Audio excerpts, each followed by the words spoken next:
Hello, this is Dylan with IRIDA TV. I had an interesting experience this morning that I believe vindicated some of the stuff that I talk about regarding responsibility and how I believe that the key component to people manipulating each other, or trying to manipulate you, or you trying to manipulate somebody else, is their view of their own responsibility. Because people act based on what they think they are responsible for, and if they can convince somebody else that they're not responsible for something, they can change what actions need to be done by certain people. And this is about my 3-year-old son. And I usually don't like to talk about my kids because I don't need this freaking permanent record of themselves posted on the internet. So I'll try to keep this as anonymous as possible. But this morning, my son, who very much loves his mama, which is very good, decided that he wanted mama right now. And mama happened to be in the shower. So he starts crying and he goes, I want mama, I want mama, I want mama to hug me. And mom's going, I'm in the shower right now. And I'm telling him, mom's in the shower right now. And no matter how many times I told him this, and no matter how many times my wife said this, I want mama to hug me. I want mama to hug me.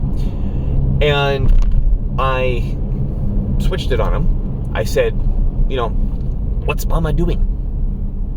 And he wouldn't answer. He just kept saying, I want mama to hug me. And I said, what's mama doing? I want mama to hug me. And this is a reoccurring thing with my son, but it became so apparent now, because he's crying, I want mama to hug me. And I said, tell me what mama's doing. Tell me what mama's doing. And he wouldn't say it. And finally I told him, I said, look, I'm going to have to take you somewhere else, and we're going to have to go to a quiet place until you tell me what mama's doing.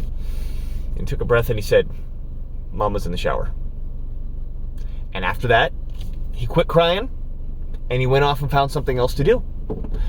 And this was, it's one thing when we talk about this sort of stuff in this very rationalistic, high-minded, intellectual idea, but here's this 3-year-old who obviously doesn't conceptualize any of this. Fundamentally, he understands that, or he thinks he understands, if he doesn't say it, if he doesn't acknowledge it, then it's not real.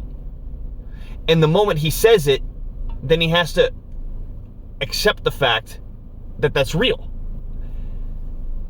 He has to accept the fact that he's responsible for his behavior in the current reality. And the current reality is mom is not available right now because she's in the damn shower, right? So, it's so fascinating. If you take this and look at just everybody you talk to, because we're all just big 3-year-olds at some level, right?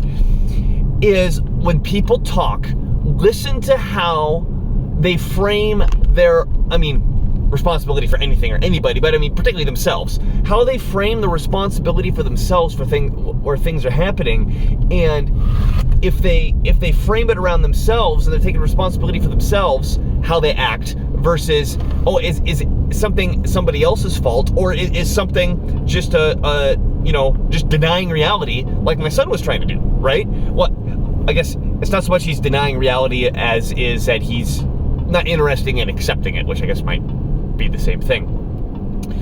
But people base their actions off of what they believe they're responsible for.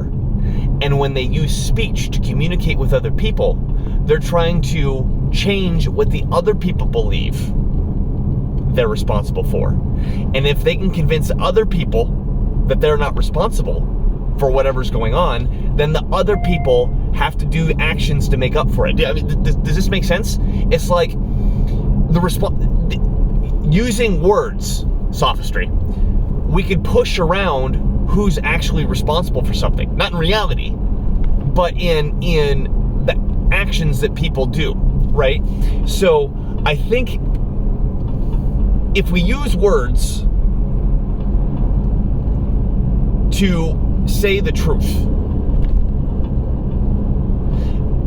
then we've used words, we've accepted understanding accepted an understanding of what's actually going on, so we have accurately identified our responsibility, and our actions will be congruent with what we're actually responsible for.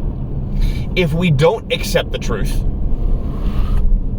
what we're actually responsible for and what we believe we're responsible for don't line up. I'm more and more convinced this is the absolute root of manipulation and sophistry, is playing around the understanding of who is responsible for what. So take this and view the world. It doesn't even have to be with kids. Just watch and listen how people talk, what they're responsible for, and if they talk in a way where you can tell they're not taking responsibility onto themselves, and they can be really subtle about it, right? The more subtle you are about it, the less people hold you responsible for stuff. And then watch how they act based on what they are saying that they're responsible for. This has been Dylan Moore with IRIDA TV. Check us out at irida.tv. Thanks for watching. See you next time.